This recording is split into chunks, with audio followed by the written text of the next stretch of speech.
teman-teman semuanya, salam Katolisitas. Kembali lagi di YouTube channel Katolisitas dalam seri Millennials Gundah. Nggak gundah gue lagi happy banget. Oh. Jadi millennials nggak selalu gundah, karena minggu kemarin gue habis dari gereja. Terus homilinya, khotbahnya gue banget. Makanya gue happy banget abis denger homilinya. Kalau gue sih kemarin nggak ke gereja, Kui. Minggu nggak gereja? Enggak, Kenapa? karena gue lagi, suasana hatinya lagi nggak enak, lagi bete gue. Jadi daripada gue ngedumel waktu lagi misa, jadi gue memutuskan untuk gue nggak ke gereja. Loh, tapi kan di episode sebelumnya Pastor Bu Ingrid udah bilang, kalau kita jadi Katolik, moral implication-nya mau lagi seneng, mau lagi sedih, harus ke gereja. Tapi daripada nanti waktu dalam misa gue tuh kayak hatinya ngedumel kan malah lebih dosa lagi, Kui. Ya udah, kalau gitu kita langsung tanya aja deh ke Pak Stef sama ke Ibu Ingrid ya. Oke. Gimana nih Pak Stef, Bu Ingrid? Katanya kita lagi seneng, lagi sedih harus ke gereja. Tapi host kita sendiri nggak ke gereja guys, gara-gara dia lagi bete. Lagi bete, suasana hatinya lagi nggak enak. Iya. nih. Bagaimana tuh? Jadi iman versus perasaan, bagaimana tanggapannya nih Pak Stef, Bu Ingrid? Iya, pertama kita harus lihat sebenarnya tentang perasaan dulu ya. Nanti kita akan bahas tentang iman. Di dalam kenyataannya itu kalau di dalam kehidupan kita nggak bisa lah bertindak hanya melulu karena perasaan. Ya, bayangkan kalau misalkan di dalam perkawinan, misalkan, oh saya nggak mau ketemu istri atau suami gara-gara perasaannya kayak lagi nggak enak, kan susah sekali. Atau di dalam pertemanan, lama-lama kalau misalkan berdasarkan perasaan, itu akan hubungannya menjadi sangat jelek akibatnya. Nah, jadi kalau kita lihat perasaan ini sebetulnya bukan sesuatu yang jelek. Ya, karena apa yang diberikan oleh Tuhan itu semua baik. Jadi kalau misalkan kita punya perasaan itu baik. Kadang ada orang yang keterlaluan, kita bilang, kamu nggak punya perasaan sih, gitu. Itu kan sesuatu yang jelek. Nah, cuma perasaan ini jangan kemudian dikedepankan terus-menerus, ya, sehingga menguasai segala sendi kehidupan kita. Nah, karena perasaan itu apa sih sebetulnya? Kalau kita lihat perasaan itu adalah satu kayak kecenderungan ya, kecenderungan alami dari manusia itu untuk menginginkan yang baik ya, dan kemudian menjauhi yang jelek. Jadi kalau misalnya kita senang sama sesuatu, maka kemudian ada satu harapan gitu. Ada harapan kayaknya kalau menginginkan itu ada sesuatu yang, waduh kayaknya seneng ya kalau dapat gitu ya. Dan pada saat kita mendapatkan sesuatu itu, maka kita mendapatkan satu kesenangan. Ya. Cuma poin yang paling utama adalah perasaan itu harus berdasarkan kebenaran.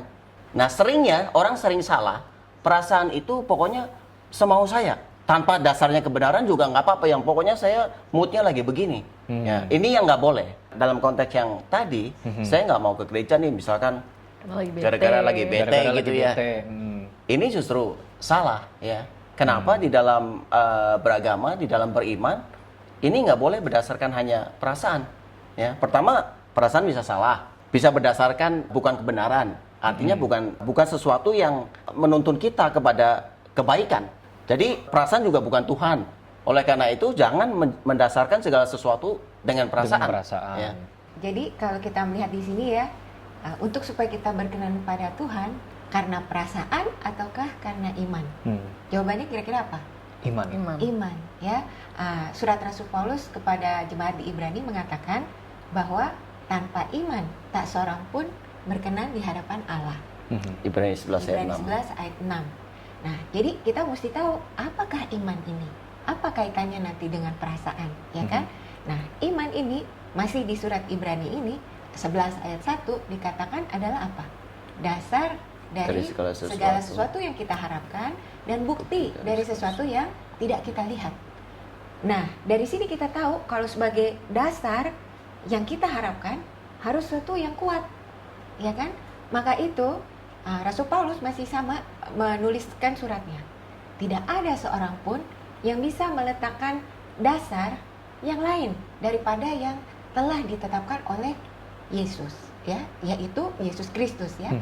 Itu 1 Korintus 3 ayat 11. Nah, dari situ kita mengetahui, jadi pantesan Tuhan juga bersabda, Tuhan Yesus, akulah jalan, kebenaran dan hidup.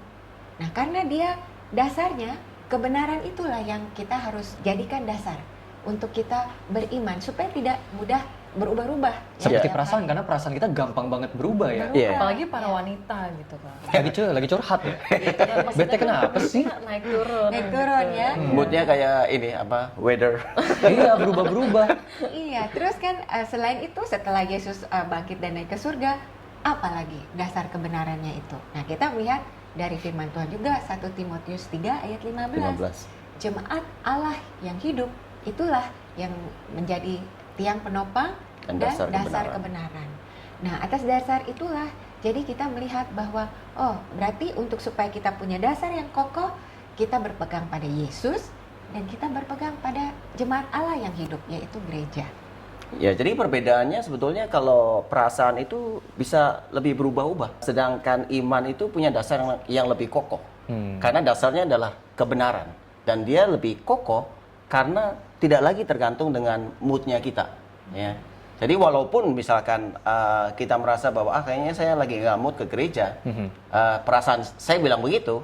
Tetapi kalau didasarkan pada satu kebenaran, ya bahwa kita harus menyembah Allah dan kita harus menguduskan hari Tuhan, ini adalah kebenaran yang diberikan oleh Allah, maka kita harus melakukan segala sesuatu berdasarkan kebenaran ini. Kenapa? Karena lebih kokoh. Ya. Mungkin dihubungkan tadi dengan kasus Jen, ya. Mungkin kan katanya suasana hati tidak Lagi galau ngedumel, atau iya. gimana. Nah, mungkin dicari akarnya. Kenapa galau? Ya, ada marah, kenapa marah, ya? Dan dari situ kita melihat apakah ada dosa di situ yang melatar belakangi semua, ya. Kalau ada dosa, apalagi dosa yang berat, supaya bisa lapang hatinya, mengaku dosa dulu, ya, baru bisa mengikuti ibadah tentu saja dengan hati yang lebih lapang. Ya, jadi penghalang kita untuk datang kepada Tuhan diambil. Lalu sebelumnya, nah kita berdoa, meminta kepada Tuhan supaya Tuhan sendiri yang memberikan hati yang berkobar ini supaya bisa menyembah Tuhan atau mengalami hadirat Tuhan pada saat kita mengikuti ibadah. Perasaan tidak semuanya jelek ya. Kadang perasaan itu juga bisa memantik hati kita untuk lebih beriman. Contohnya kalau misalnya kita ikut rekoleksi atau retret atau misalkan suatu ibadah yang menyentuh dengan nyanyian yang begitu luar biasa, maka hati kita juga tergerak, perasaan kita juga tergerak untuk menyembah Allah. Ya, jadi perasaan itu juga bisa baik dan ditujukan kepada Allah. Jadi kalau hati sedang galau, jangan lupa justru tuh mungkin saatnya untuk datang kepada Tuhan, sebab di kitab Mazmur dikatakan hati yang hancur tidak pernah kau pandang hina, ya Allah. Jadi justru Jen, kalau lagi galau, mari datang kepada Tuhan. Mungkin Tuhan nanti yang akan mengangkat bebanmu. Tuh, jangan malah nggak ke gereja. Oke, tapi kayaknya yang tadi diomongin sama Bu Ingrid ini bisa diaplikasikan ke dalam segala aspek kehidupan juga ya Bu ya. Maksudnya dalam bentuk pelayanan, maksudnya nggak cuma dalam bentuk kita datang ke ibadah gitu. Maksudnya mungkin kan kadang-kadang kita dalam pelayanan mungkin kayaknya aduh lagi nggak mood nih, jadi nggak pengen Jadi malah datang. jadi nggak pelayanan. Atau misalkan kehidupan sehari-hari, bisa nggak kita bilang, saya lagi nggak mood nih untuk kerja, ya udahlah saya nggak usah kerja. Kan nggak bisa, Sering kita ya. bisa dipecat. Tapi bisa, ada satu, bisa dipecat. Bisa nggak dapat gaji. nah harus ada dasarnya kebenaran bahwa kita harus punya tanggung jawab untuk menyelesaikan pekerjaan kita. Ya, jadi nggak bisa ngikutin perasaan tanpa mendasarkan diri pada kebenaran. Ya. Tapi mau tanya begini deh, Pak Steph, Bu Ingrid. Kalau misalkan kita ke gereja nih, terus kita merasa nggak mendapatkan sesuatu nih gitu. Itu kan pernah Pak Steph sama Bu Ingrid sharing di episode sebelumnya kalau karena kita tuh belum tahu tentang Ekaristi. Iya, Karena banyak kan orang Katolik yang dulu aku pun begitu, kayak datang ke gereja, wah gue flat-flat aja ya rasanya, nggak berkobar-kobar, nggak ada kerinduan gitu. Iya, iya. Tapi ternyata kemarinan di-sharing, oh karena belum kenal Ekaristi. Kalau tidak kenal maka tidak sayang. Iya. Begitu udah kenal Ekaristi, kita jadi tahu, oh gua itu mau datang ke gereja karena hadiah terbesar dari Yesus Kristus adalah pengorbanannya yang kita rayakan setiap minggu Iya, iya. dalam liturgi Ekaristi. Iya. Seandainya nih, aku udah tahu itu, fakta dan kebenaran itu kita udah tahu. Tapi tetep nih pas lagi datang, perasaannya tuh flat-flat aja gitu, datar-datar aja. Bukankah sebaliknya nih, kayak perasaan itu bisa menjadi seperti bahan bakar untuk kita maju. Seperti misalnya nih, wah ada cewek nih, gue suka nih. Perasaan aku membuat aku punya keinginan dan kekuatan untuk berusaha PDKT. Untuk mendekatkan Untuk mendekati. diri. Nah, padahal mungkin nih buat orang-orang lain, oh cewek itu mah biasa aja. Aku bilang bodo amat, gue suka gitu. Sebaliknya ada banget nih cewek yang semua orang elu-elukan. Lu sama dia aja Queen, cantik, baik, pengertian, bla bla bla ble ble ble. Tapi aku merasa gue nggak ada perasaannya.